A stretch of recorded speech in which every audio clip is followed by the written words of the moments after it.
2026 পরীক্ষা যারা দিচ্ছ 100% প্রশ্ন কমন পাবে এমন একটা টপিক হলো জনস্বাস্থ্য এবং পুষ্টি। চলো দেখে নিই এখান থেকে কোন কোন চ্যাপ্টার আমাদেরকে পড়লেই পরীক্ষায় 100% উত্তর করে আসতে পারবে। এবং সবার থেকে ইম্পর্টেন্ট ব্যাপার যেটা হলো, এটা কিন্তু ভীষণ রকম একটা স্কোরিং জায়গা, পারলেই একদম পুরো মার্কস তোমার হাতে। চলো দেখে নিই।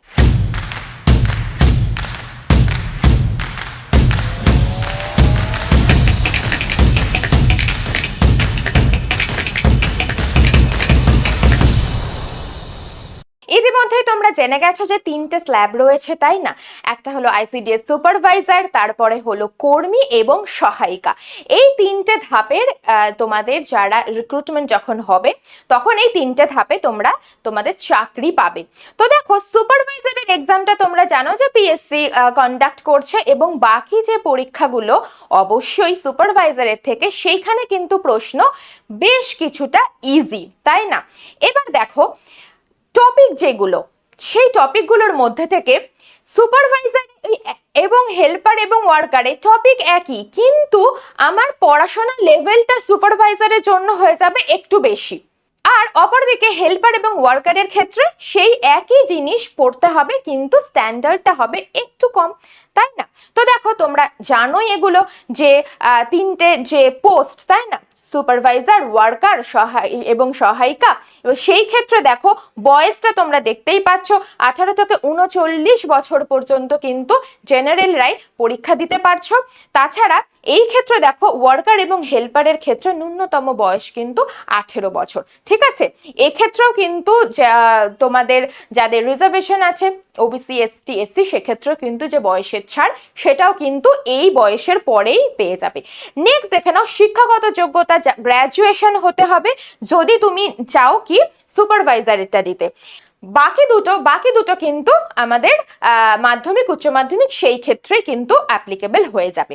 নেক্সট আমরা কি দেখবো, যে পরীক্ষার পদ্ধতি। সুপারভাইজারের ক্ষেত্রে দুটো লেভেলে পরীক্ষা হয়, একটা প্রিলি, মেন্স, তারপরে পার্সোনালিটি টেস্ট। আর একই রকম ভাবে যারা তোমরা ওয়ার্কার এবং হেল্পারের জন্য পরীক্ষা দিচ্ছ, সেই ক্ষেত্রে হচ্ছে এই হলো নম্বর বিভাজনের জায়গা। এইবার ইম্পর্টেন্ট বিষয় যেটা হলো, ম্যাম আমাকে সমস্ত কিছুই পড়তে হচ্ছে, আমাকে বাংলা পড়তে হচ্ছে, অঙ্ক, ইংরেজি, হ্যাঁ সবকিছুই দেখতে হচ্ছে, জিকে দেখতে হচ্ছে, এবং সেইখানে একটা জায়গা রয়েছে জনস্বাস্থ্য এবং কি নিউট্রিশন, তাই না? পুষ্টি এবং জনস্বাস্থ্য। এই জায়গাটা ম্যাম কি করব? এই জায়গাটা কিন্তু ভীষণ রকম একটা স্কোরিং জায়গা। এখান থেকে প্রায় তোমরা 15 থেকে 20 নম্বর শুধুমাত্র এই জায়গাটা থেকে পেয়ে যাবে। তাহলে দেখো, এই একটা জায়গা যদি খুব ভালো করে রেডি করতে পারো, তাহলে কিন্তু পাশ করার বা নম্বর বেশি তোলার চান্সেসটা কিন্তু বেড়ে যাবে। এবার দেখো কোন কোন জায়গা ম্যাম এখান থেকে আমাদেরকে পড়তে হবে। তো সবার প্রথমে আমি যেটা বলবো যে আমরা নিউট্রিশন পড়বো প্রথমে। তো নিউট্রিশনের মধ্যে ম্যাম কি কি আসবে? তাহলে একটা চ্যাপ্টার হয়ে গেল দেখো নিউট্রিশন, পুষ্টি। এই পুষ্টির মধ্যে সমস্ত কিছু, এই যে তোমরা যে খাবারগুলো খাচ্ছ, তাই না? কার্বোহাইড্রেট, প্রোটিন, ফ্যাট, এই যে খাবারগুলো আমরা খাই, এই সমস্ত খাবারগুলো থেকে আমাদেরকে পড়তে হবে। সাথে দেখো আমরা খাই কি, আমাদের খাবারের সঙ্গে আমরা কি গ্রহণ করি? ভিটামিন এবং মিনারেল। এই সবটাই কিন্তু এই জায়গার পড়াশোনা। তাহলে এই সমস্ত ভিটামিন, তাদের রাসায়নিক নাম কি, সেই ভিটামিনগুলো থেকে আমাদের কি হচ্ছে, কোন ভিটামিনের অভাব ঘটলে কোন ডিজিজটা হচ্ছে, সেই জায়গাটা আমাদেরকে দেখতে হবে। ভীষণ রকম গুরুত্বপূর্ণ একটা জায়গা ভিটামিন। এটা কিন্তু খুব ভালো করে রেডি করলে এখান থেকে কিন্তু প্রশ্ন আসবেই আসবে, ঠিক আছে? নেক্সট চলে এসো, দেখো এখানে যেরকম আমি উদাহরণ বা তোমাদেরকে বোঝানোর জন্য দিয়ে রেখেছি যে ভিটামিন এ, হ্যাঁ ভিটামিন সি, ডি, ই, এগুলো দিয়ে রেখেছি। তাহলে সবগুলো রাসায়নিক নাম, ভিটামিন এ হলে রেটিনল, সি হলে অ্যাসকর্বিক অ্যাসিড। তাহলে এখান থেকে যে ডিজিজগুলো হচ্ছে, হ্যাঁ ভিটামিন সির অভাবে স্কারভি রোগ হয়, ভিটামিন এর অভাবে নাইট ব্লাইন্ডনেস রোগ হয়, এগুলো সব তোমরা কিন্তু জানো, তাই না? তাহলে দেখো অজানা জায়গাও কিন্তু কিচ্ছু নেই, সবটাই তোমাদের জানার মধ্যে থেকেই। বোঝাতে পারলাম? তাহলে এই তো গেল আমাদের ভিটামিন এবং নিউট্রিশনের জায়গা। নেক্সট যেটা চ্যাপ্টার, সেটা দেখো রোগ সংক্রমণ এবং টিকাকরণ। অবশ্যই ভ্যাকসিন, অর্থাৎ হেলথ অ্যান্ড ডিজিজ এবং ভ্যাকসিন ভীষণ রকম গুরুত্বপূর্ণ, কারণ তোমরা ওই ক্ষেত্রেই তোমাদের কাজ হবে, তাই না? তোমাদেরকে মাথায় রাখতে হবে এইগুলো। তো সেই রকমই তাহলে দেখো কোনটা কি ঘটিত রোগ, কোনটা ব্যাকটেরিয়া ঘটিত, কোনটা ভাইরাস ঘটিত রোগ, তাই না?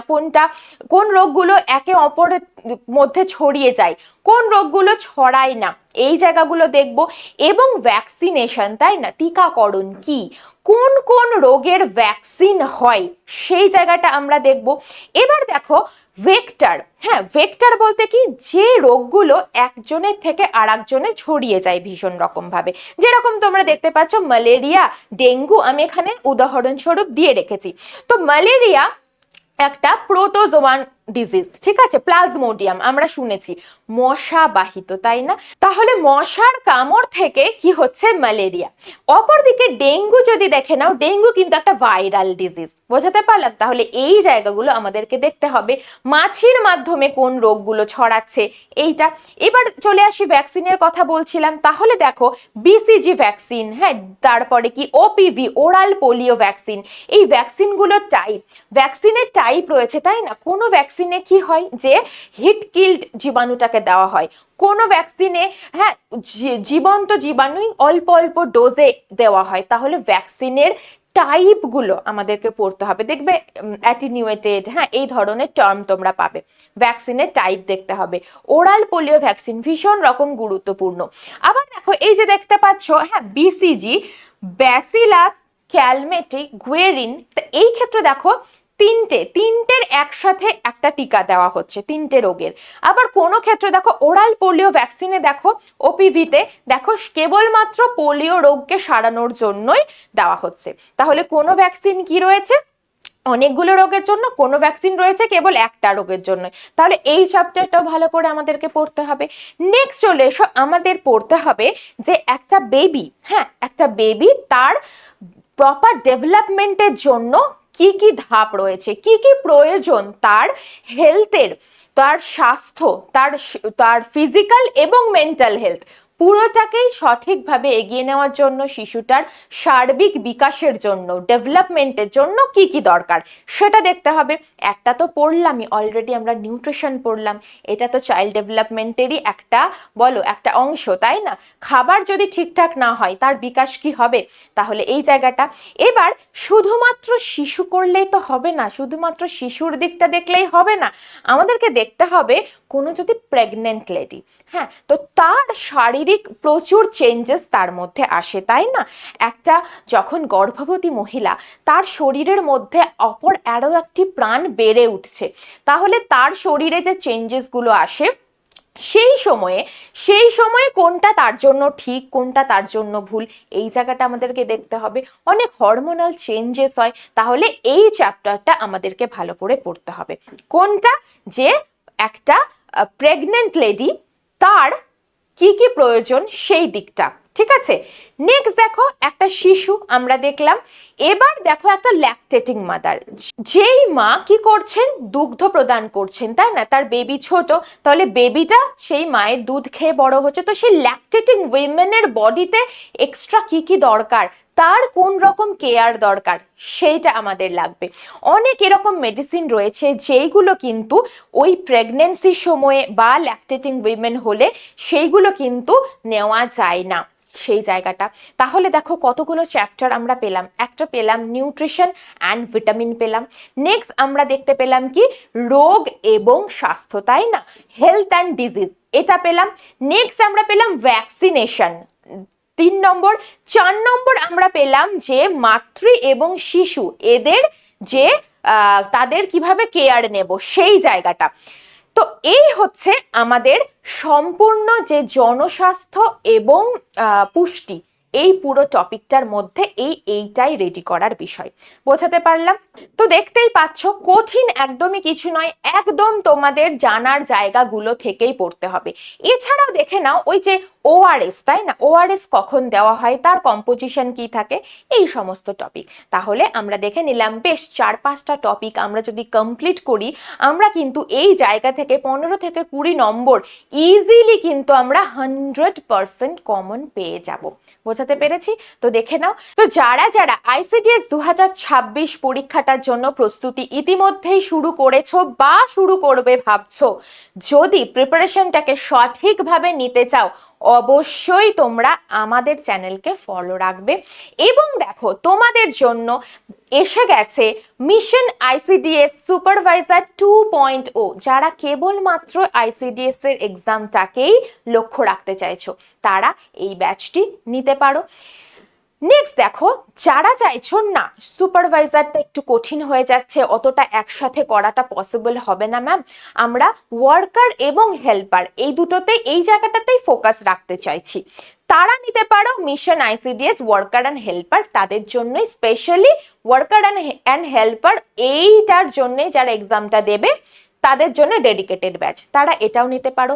আর যদি কেউ চাও যে ম্যাম পরীক্ষারই তো সুযোগ পাই না, এই তো একটা সুযোগ পাচ্ছি, সবটাই দেব, যেইটা হয় সেটাই হবে, তাই না, পড়াশোনা যখন করছি একবার ভালো করে একটু খেটে একটু বেশিই পড়ি, অসুবিধে কোথায়, আমরা সবটাই দেব, আমরা সুপারভাইজারের এক্সামও দেব, আমরা ওয়ার্কার হেল্পার সবটাই দেব। তাদের জন্য দেখে নাও অল ইন ওয়ান আইসিডিএস 2.0 মহাপ্যাক, সবটা তোমরা একসাথে পেয়ে যাচ্ছ, তারা এই ব্যাচটাও নিতে পারো। বোঝাতে পারলাম? তো দেখো, বিএসএসসিআই ডিজিটাল লার্নিং অ্যাপে আমাদের ক্লাস করানো হয়, তোমরা দেখতে পাচ্ছ সমস্ত টিচার্স, আমাদের রোজই আসছে কিছু না কিছু লাইভ আসছে, ভিডিও আসছে, সেখান থেকে তোমরা দেখে যাচাই করে নিতে পারবে যে কোন কোন স্যার ম্যামদের তত্ত্বাবধানে আমরা আমাদের প্রিপারেশনটাকে এগিয়ে নিয়ে যেতে পারবো। তাদের ক্লাস ফলো করো, সেই ক্লাস যদি ভালো লাগে, প্রচুর লাইভ ক্লাস, প্রচুর free class, open to all class দেওয়া রয়েছে, ইউটিউবেও পেয়ে যাবে আমাদের চ্যানেলে, তাছাড়াও তোমরা বিএসএসসিআই ডিজিটাল লার্নিং অ্যাপে তো পেয়েই যাচ্ছ, সবটা তোমরা ওখান থেকে আগে দেখে নিয়ে যাচাই করে তারপরে তোমরা যদি মনে হয় যে ইয়েস এই জায়গাটা থেকে আমরা সঠিক প্রিপারেশনটা নিতে পারবো, মন বলছে, অবশ্যই তোমরা আমাদের সঙ্গে যোগাযোগ করবে, অবশ্যই পেড ব্যাচ জয়েন করবে। তো আমাদের অ্যাপটা ইনস্টল কিভাবে করবে আমি একটু দেখিয়ে দিই, দেখে নাও। এই যে অ্যাপ ইনস্টল তো করলে, প্লে স্টোরে গিয়ে অ্যাপটাকে ইনস্টল করলে, BSSCI digital learning app install করার পর তুমি সেখানে নিজের ভেরিফাইড ফোন নম্বর বা ইমেল আইডি দিয়ে তুমি সেখানে রেজিস্টার করলে তোমার অ্যাকাউন্ট ওপেন হয়ে গেল। এইবার দেখো, অবশ্যই সেখানে ওটিপি আসবে, ওটিপি দিয়ে তুমি কি করতে পারলে, তুমি তোমার অ্যাকাউন্টটা ওপেন করে নিতে পারলে। এইবার অ্যাকাউন্ট ওপেন করা মাত্রই তুমি দেখতে পারবে, যে পেজটা খুলবে সেইখানে তুমি দেখতে পারবে যে পেড ব্যাচ, ফ্রি ব্যাচ, হ্যাঁ, এই ধরনের অনেক অপশন আছে। তো সেখান থেকে তুমি যদি দেখতে চাও যে আমি ফ্রি ক্লাসগুলো কোনগুলো রয়েছে একটু দেখে নিই, তারপরে আমি পেড ব্যাচ নেব কিনা দেখবো, তুমি সেটা করতে পারো। এছাড়া তুমি দেখো, এই পেড ব্যাচের যদি সেকশনে যাও, পেড কোর্স, সেখানে গিয়ে তুমি কি পাবে, এইখানে পরপর সেগমেন্ট পাচ্ছ, ডাব্লিউবি গভর্নমেন্ট এক্সাম নাকি পিএসসির এক্সাম, কোন এক্সাম তুমি দিতে চাইছো, নাকি পুলিশের এক্সাম, তো সেখান থেকে তুমি চুজ করবে কোনটা, ডাব্লিউবিপিএসসি সার্ভিস কমিশন, যেটার অর্থাৎ ডাব্লিউবি পাবলিক সার্ভিস কমিশন যেটা রয়েছে সেইটা তুমি নিলে, সেখানে গিয়ে তুমি এই যতগুলো ব্যাচের কথা আমি বললাম সেখানেই কিন্তু তুমি ব্যাচগুলোকে পেয়ে যাবে। দেখে নাও, পরপর দেখতে পাচ্ছ আইসিডিএস অল ইন ওয়ান রয়েছে, সুপারভাইজার রয়েছে, হেল্পার অ্যান্ড ওয়ার্কার সবটা রয়েছে। তুমি ওখান থেকে গিয়ে নিজের পছন্দ মতো যে যেইটা মনে করছো সেই ব্যাচটা চুজ করলে, এখানে এসে বাই নাও করবে, বাই নাও এসে কি করবে, তুমি এখান থেকে পারচেস করলে তুমি ব্যাচটা কিন্তু পেয়ে যেতে পারো। বোঝাতে পারলাম? তো যদি কোনো রকম এখান থেকে যদি কোনো রকম অসুবিধে কিছু হয়, অবশ্যই তোমরা কি করবে, অবশ্যই তোমরা আমার সাথে কন্ট্যাক্ট করতে পারো। যদি কোনো কিছু জিজ্ঞাস্য থাকে, আমার ফোন নম্বরটা আমি দিয়ে রাখছি এখানেই, দেখে নাও।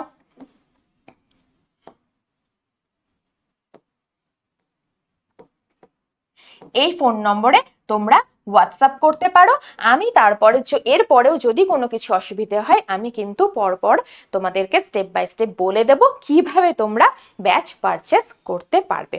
বোঝাতে পেরেছি?